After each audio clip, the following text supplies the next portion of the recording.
Water. Some of the guys talk about sensing trouble in the first even when you had the lead. Did you get that feeling? I thought that the first period was more of a shinny period of hockey. We weren't playing, we were skating, but we weren't really engaged in the game. Wasn't really much happening from a body check standpoint or a shot blocking, stopping progression, whatever you want. And we managed to find a way to get, a 3-1 lead out of it. But really the last 7 or 8 minutes of the first period was the start of the way we finished the game. It's a 3-1 lead and a 5-on-3. At that point, you can almost put them away in the first period. How much of those two man advantages not working? Oh, it's huge. It usually comes back to haunt you.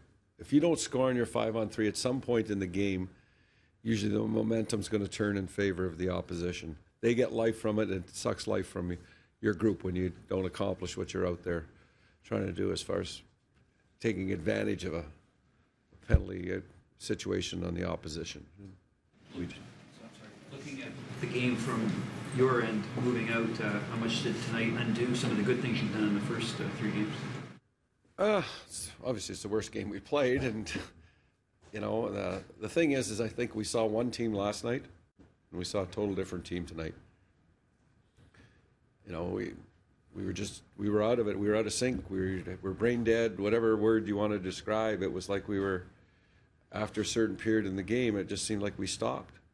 And that's what happened out there. I can't put any more of an exclamation point on it, and I don't have an explanation for you. And my message is that we accept responsibility for the way we played tonight, but our judge will be judged on how we perform on Saturday. But you just can't just wipe this off the slate and say, it's just turn the page. Well, yeah, there are some things in it that we have to basically make sure that we pay attention to. Is there one recurring issue with that 5-on-3 that you kind of identified? We're not scoring.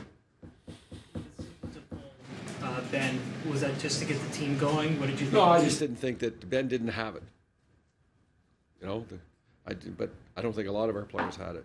So it's always the goalie gets the hook. It was kind of a mercy pull from a standpoint that the goals that were going in, the pucks were, a couple of them were around our feet. We just couldn't get a hold of it. Then the 5-hole goals, those are deflating for the individual, and you want to spare them, and I would do it to any goalie because they don't deserve that. Can you acknowledge fatigue without making it an excuse? Well, you're realistic, that the second half of a back-to-back, but we didn't make the excuse. It's not an excuse. It's just part of what you have to do. And I think we've got 9 back-to-backs, and I think 7 of them are in the same situation where we have the opposition here waiting while we're playing on the road.